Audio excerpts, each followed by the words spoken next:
దేశంలోని కొన్ని ప్రముఖ నగరాలు మాత్రమే ఉన్నటువంటి ఐటీ అనుబంధ సంస్థలు ఏవైతే ఉన్నాయో అవి టియర్ 2 సిటీస్లో కూడా ఎస్టాబ్లిష్ చేయాలనేటువంటి ప్రయత్నాలు జరుగుతున్నటువంటి క్రమంలో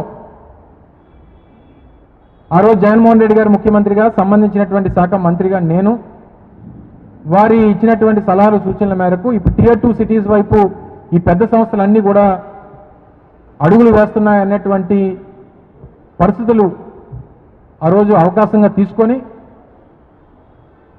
ఆ రోజు ఇన్ఫోసిస్ లాంటి సంస్థల్ని, ఎందుకంటే ఆ రోజు ఒక మేజర్ కంపెనీని విశాఖపట్నానికి తీసుకొచ్చేటువంటి ప్రయత్నం జరిగితే సహజంగా ఒక పెద్ద కంపెనీ విశాఖపట్నం వచ్చినప్పుడు మిగిలినటువంటి కంపెనీలు కూడా ఆసక్తి చూపుతాయి విశాఖపట్నం వైపు అని చెప్పి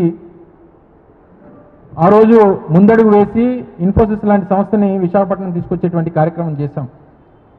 ఆ రోజు ఏ సంస్థకి రూపాయికి భూములు ఇచ్చినటువంటి పరిస్థితులు లేవు. కేవలం ఆ రోజు ప్రభుత్వం మీద ఉన్నటువంటి కాన్ఫిడెన్స్ కానీ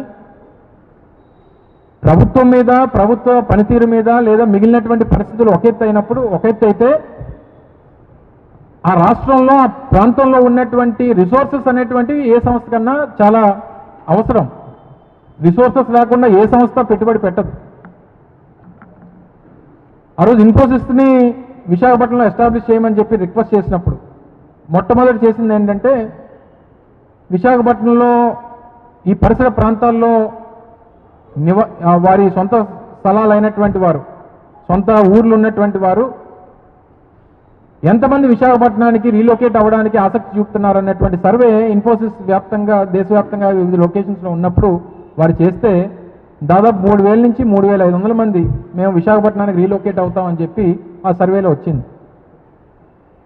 అప్పుడు ఇనీషియల్గా ఒక 1000 సీటర్తో విశాఖపట్నంలో ఒక డెవలప్మెంట్ సెంటర్ని స్టార్ట్ చేయమని చెప్పి వాళ్ళు రిక్వెస్ట్ చేయడం, వాళ్ళు స్టార్ట్ చేయడం, ఈరోజు దాదాపు 2,000 మంది ఇన్ఫోసిస్లో పనిచేస్తూ ఉన్నారు. తర్వాత టీసీఎస్తో మాట్లాడాం, చంద్రశేఖర్ గారిని ముఖ్యమంత్రి గారు ఆహ్వానించారు. తర్వాత నేను స్వయంగా వెళ్ళి ముంబైలో టీసీఎస్ సంస్థ చైర్మన్ చంద్రశేఖర్ గారిని, టాటా గ్రూప్ చైర్మన్ని, వారిని కలవడం జరిగింది. వారు కూడా ఈరోజు విశాఖపట్నం వైపు అడుగులు వేస్తూ ఉన్నారు. తర్వాత కాగ్నిజెంట్, ఇతర సంస్థలు వస్తూ ఉంటాయి. ఈరోజు మంత్రి గారు కూడా మాట్లాడినప్పుడు చెప్పడం జరిగింది, కాగ్నిజెంట్ కూడా సర్వే చేసింది. దాదాపు 3,000 మంది ఈ చుట్టుపక్కల ఉన్నటువంటి ప్రాంతాల్లో నివాసం ఉంటున్నటువంటి వాళ్ళ ఎంప్లాయీస్ ఎవరైతే ఉన్నారో వారు విశాఖపట్నానికి రీలొకేట్ అవ్వడానికి ఆసక్తి చూపుతున్నారు అనేటువంటి మాట వారు కూడా చెప్పడం జరిగింది, చూసాం. కానీ ఈ కంపెనీల పేరిట ఏదైతే ఈ మేజర్ కంపెనీస్ టీసీఎస్ అని, కాగ్నిజెంట్ అని, ఇన్ఫోసిస్ అని, ఈ కంపెనీల పేరిట వీళ్ళని ముందుకు పెట్టి దీని వెనకాదల పెద్ద ఎత్తున భూపందేరం జరుగుతూ ఉందనేటువంటిది ఈ సందర్భంగా ప్రజలు గమనించాలని చెప్పి కోరుతా ఉన్నా. పెద్ద సంస్థలకు భూములు ఇవ్వడంలో తప్పులేదు. వాళ్ళని ఆకర్షించి వాళ్ళని తీసుకొని వచ్చి వాళ్ళని ఇక్కడ ఎస్టాబ్లిష్ చేయమని చెప్పి అడగడంలో తప్పులేదు, దాన్ని ఆహ్వానిస్తాం. కానీ రియల్ ఎస్టేట్ సంస్థలకి ఎందుకు మీరు భూముల కేటాయింపులు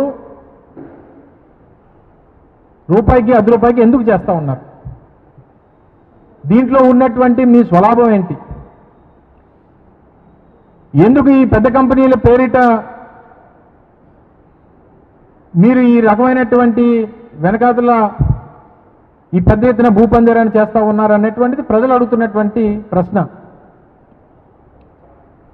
సత్వా గ్రూప్ అని, కపిల్ గ్రూప్ అని, లేదా ఇంకో గ్రూప్ అని దాదాపు 25 కోట్లు 20 కోట్ల రూపాయలు విలువైనటువంటి భూముల్ని 50 లక్షలకి, కోటి రూపాయలకి మీరు కేటాయిస్తూ ఉంటే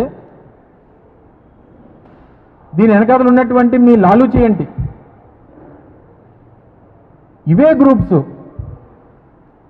ఏ హైదరాబాద్లోనో, ఏ చెన్నైలోనో, బెంగళూరులోనో, ఇతర ప్రాంతాల్లో ఆయా ప్రభుత్వాలు ఈ రకంగానే భూములు ఇచ్చుంటాయి, అక్కడ పక్క రాష్ట్రాలు ఇస్తూ ఉన్నాయి, మనం ఇవ్వడంలో తప్పేంటి అని అడిగితే మేము సరే పక్క రాష్ట్రాలు ఇస్తున్నాయి కాబట్టి మనం కూడా ఇవ్వడంలో తప్పలేదని చెప్పి మేము కూడా యాక్సెప్ట్ చేసేవాళ్ళం, ప్రజలు కూడా యాక్సెప్ట్ చేసేవారు. కానీ ఇవే సంస్థలు పక్క రాష్ట్రంలో భూములు ప్రభుత్వాలు ఆప్షన్స్ పెడితే ఆప్షన్స్లో పార్టిసిపేట్ చేసి 100 కోట్లకి, 150 కోట్లకి, 50 కోట్లకి భూములు కొంటున్నటువంటి ఇవే సంస్థలకి మీరు ఎందుకు ఇక్కడ ఇంత తక్కువ ధరలకు భూములు ఇస్తూ ఉన్నారు? అవేవి ఐటీ ఎనేబుల్ సర్వీసెస్ కాదే, అవేవి ఐటీ సంస్థలు కాదు, రియల్ ఎస్టేట్ సంస్థలు అవి. వీళ్ళు బిల్డింగ్లు కట్టి ప్రైవేట్ వాళ్ళకి అద్దెలకు ఇచ్చి అద్దెలు తీసుకునేటువంటి సంస్థలు ఇవి. వాటికేమో మీరు రూపాయికి ₹10 భూములు ఇస్తే విశాఖపట్నంలో ఉన్నటువంటి ల్యాండ్ అవైలబిలిటీ చాలా తక్కువ, ప్రభుత్వం చేతిలో ఉన్నటువంటిది. అటువంటి దాన్ని 50 ఎకరాలు, 20 ఎకరాలు, 30 ఎకరాలు హార్ట్ ఆఫ్ ద సిటీ, రేపు భోగాపురం వైపు ఇంటర్నేషనల్ ఎయిర్పోర్ట్ వైపు గ్రో అవుతున్నటువంటి సిటీ, ప్రతి సెంటు భూమి కూడా విలువైనటువంటి భూమి విశాఖపట్నంలో. దాన్ని కాపాడుకోవాల్సినటువంటి బాధ్యత ప్రభుత్వం మీద ఉంది. అది కాపాడడం మానేసి మీరు ఇన్ని వేల కోట్ల రూపాయలు, నాకు తెలిసి బహుశా ఈ మధ్యకాలంలో ఇవన్నీ వివిధ జీవోలు ఇవన్నీ కూడా ఈ మధ్యకాలంలో ఇచ్చినటువంటి ల్యాండ్ అలాట్మెంట్స్ దాదాపు ఒక 400 నుంచి 500 ఎకరాలు ల్యాండ్స్ ఇచ్చారు. ఏది కూడా 10 నుంచి 20 కోట్ల రూపాయలు తక్కువ ఏ భూమి లేదు మార్కెట్ వాల్యూ. అవన్నీ 50 లక్షలకి, రూపాయికి, ₹10 ఇచ్చేస్తే, అంటే జవాబుదారీతనంగా ఉండాల్సినటువంటి ప్రభుత్వం, ప్రజలకి, ప్రజల ఆస్తులకి, ప్రభుత్వ ఆస్తులకి కస్టోడియన్గా ఉండాల్సినటువంటి ప్రభుత్వమే కంచె చేను వేసేస్తే మరి ఇంక దేనికి ప్రభుత్వం ఉన్నట్టు? మళ్ళీ ఇది ఒకటే కాదు, వీళ్ళు ఇచ్చినటువంటి జీవోలో సహజంగా ఏపీఎస్సీ ఇచ్చేటువంటి దాంట్లో మిక్స్డ్ యూసేజ్ అనేటువంటిది 20% 30% అనేటువంటిది ఉంటుంది. కానీ వీళ్ళు ఏదైతే సత్వాకి ఇచ్చినటువంటి దాంట్లో లేదా కపిల్కి ఇచ్చినటువంటి దాంట్లో 50% రెసిడెన్షియల్ కింద వాడుకోమని చెప్పి ఇచ్చారు. అంటే ఒక 10 మిలియన్ స్క్వేర్ ఫుట్ కట్టమని జీవో ఇస్తూ అందులో 50% రెసిడెన్షియల్ కాంప్లెక్స్ కూడా కట్టుకోమని చెప్పి ఇచ్చారు. అంటే విల్లాలు కట్టుకోవచ్చు, అపార్ట్మెంట్లు కట్టుకోవచ్చు. అంటే విల్లాలు, అపార్ట్మెంట్లు కట్టుకుంటే ఎంప్లాయ్మెంట్ జనరేట్ అవుద్దా? ఏపీఐసి అనేటువంటి సంస్థ ఉన్నటువంటిదే ఈ సంస్థలకి ల్యాండ్ అలాట్మెంట్ చేయడానికి. ఆ ల్యాండ్ అలాట్మెంట్ ద్వారా ఏపీఐసికి రెవెన్యూ జనరేషను, రెండోది రాష్ట్రానికి ఎంప్లాయ్మెంట్ జనరేషను. ఇదన్నీ కూడా సహజంగా ప్రభుత్వానికి వచ్చేటువంటి అడ్వాంటేజెస్. కానీ ఈ అలాట్మెంట్స్ వల్ల ల్యాండ్ తక్కువ రేటుకి ఇచ్చారు. క్యాపిటల్ సబ్సిడీ అంటే వాళ్ళకి నిర్మాణానికి అయ్యేటువంటి ఖర్చులో ₹2,000 దాకా క్యాపిటల్ సబ్సిడీ వారికి ఇన్సెంటివ్ కింద ఇస్తామని చెప్పని అంటారు. అప్ టు మ్యాక్సిమం ₹2,000 వరకు అని. ఒక ఎస్ఎఫ్టీ కట్టడానికి ఎంత అవుతుందండి? మా అయితే ₹3,000 అవుద్ది. ₹3,000, మా అయితే ₹2,500, ₹3,000 ఎస్ఎఫ్టీ నిర్మాణానికి.